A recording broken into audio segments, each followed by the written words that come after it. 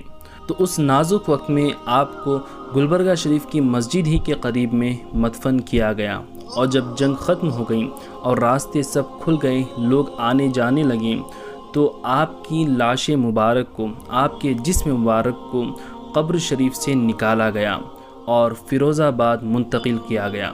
کہا جاتا ہے کہ جب آپ کے جسم مبارک کو باہر نکالا گیا تو آپ کے لب مبارک ہل رہے تھے، اللہ اکبر، اور آپ کی زبان مبارک سے لا الہ کا ذکر جاری تھا، اور خوشبو سے ساری فضا مہک رہی تھی۔ سبحان اللہ۔ ناظرین، اس درگاہ شریف کے بالکل آگے ہی میں ایک بہت بڑا کنواں ہے۔ کہا جاتا ہے کہ اس زمانے میں یہاں پر کھدائی ہوئی تھی لیکن یہاں سے پانی نہیں نکل پایا۔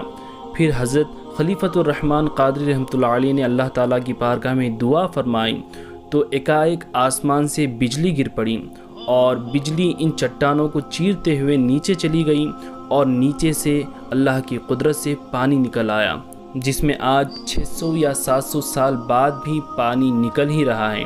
اور یہاں کے بارے میں یہ مشہور ہے کہ اس باولی کا پانی، اس کنویں کا پانی جو ہے سال بھر میں 7 رنگ بدلتا ہے، اور ساتھ ہی ساتھ سال بھر میں اس کنویں کے پانی کے 7 الگ الگ مزے بھی بدلتے ہیں۔ سبحان اللہ۔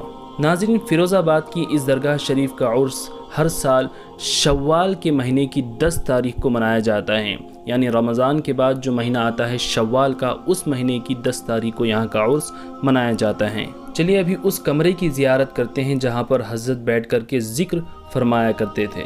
تو ناظرین، ابھی جو آپ نے واقعہ سنا کہ حضرت جہاں پر چلا فرماتے، ذکر فرماتے، پھر وہاں سے آپ باہر تشریف لاتے، تو اسی کمرے کی ابھی میں آپ کو زیارت کروانے والا ہوں۔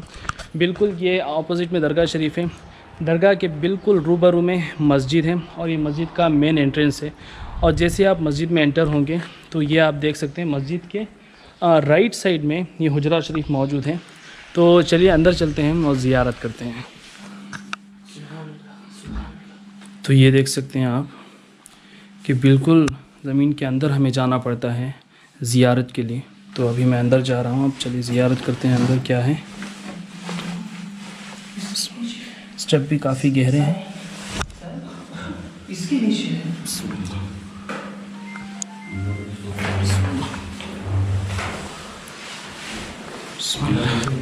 اس کے نیچے جی جو ہے عبادت کرتے تھے۔ اس کے بھی اندر جانا ہے؟ نہیں، اس کے اندر نہیں جانا، اس میں ہی بیٹھ کے عبادت کرتے ہیں۔ یہاں سے دیکھو سرکار، دیکھو۔ تو ابھی یہ کلوز کردہ نہیں کیا ہے؟ پہلے اوپن تھا؟ نہیں، یعنی پہلے گمبد تھی، اب اس کو ہم ٹائلس لگے ہوئے ہیں۔ تو اندر کیسے جاتے تھے؟ اتنی چھوٹے راستے میں سے؟ چھوٹے راستے سے جاتے تھے، آپ جاتے تھے اور آتے تھے ادھر سے۔ اس کے اندر 4 طرف سے خنجر لگے ہوئے تھے، یعنی کہ اگر عبادت میں نیند کا غلبہ ہے تو چھپ جانا، نیند سے فارغ ہو جانا۔ تو جو بیچ میں ذکر کر بیٹھتے تھے چاروں طرف خنجر ایسے لگے ہوئے تھے، بیچ میں بیٹھ جاتے تھے آپ، ذرہ نیند کا غلبہ ہوا تو خنجر چھپتا، چھپ جانا، نیند سے فارغ ہو جانا۔ اللہ، تو ذکر سے غافل نہیں ہونا کر کے خنجر بھی رکھتے تھے۔ جی اندر گھومنا ہے، ہاں گھومنا۔ اللہ اکبر، پھول لے سکتے ہیں؟ ہاں بالکل لے سکتے ہیں، ماشاء اللہ۔ خنجر ہیں ابھی بھی؟ جی خنجر نکل گیا، 800 سال پرانی بات ہے، بدنام سرکار سے 100 سال پہلے کی ہے۔ ہاں وہی تھا، نکل گئے، خنجر نہیں ہے ابھی یہاں پہ، ابھی نشان سے۔ یہ چھوٹے سے کمرے میں ذکر کرتے تھے۔ اللہ اکبر، سبحان اللہ، سبحان اللہ۔ دوستوں، آپ کو اس درگاہ شریف کے اوپر جانے کا راستہ میں بتاتا ہوں، جو کہ تقریباً 700 سال پہلے بہت ہی یونیک انداز میں بنایا گیا تھا۔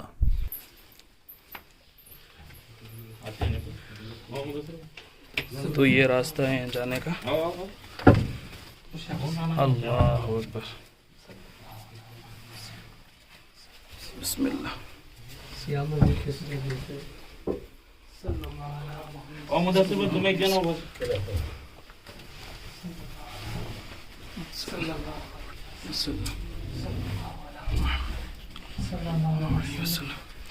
تو یہ سرنگ پرانی،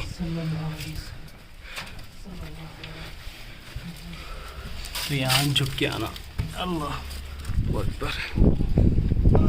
ناظرین، اگر آپ کو ہمارا یہ کام پسند آتا ہے تو نیچے سبسکرائب بٹن کے بغل میں جو جوائن بٹن ہے اس پر کلک کر کے آپ ہمارے چینل کو جوائن کر سکتے ہیں اور ہمارے اس کام کو سپورٹ کر سکتے ہیں۔ ویڈیو کیسا لگا کمنٹ کر کے ضرور بتائیں، اور ویڈیو پسند آئے تو ویڈیو کو لائک کر دیں، اور اس طرح کے اور بھی ویڈیوز دیکھنے کے لیے ہمارے چینل ویل آف اسلام کو ضرور سبسکرائب کر لیں، اور ثواب کی نیت سے اس ویڈیو کو زیادہ سے زیادہ شیئر کر دیں۔ اللہ تعالیٰ سے دعا ہے کہ مولا کریم اپنی ولیوں کے صدقے میں ہم سب کو سلامت رکھیں۔ السلام علیکم ورحمۃ اللہ وبرکاتہ۔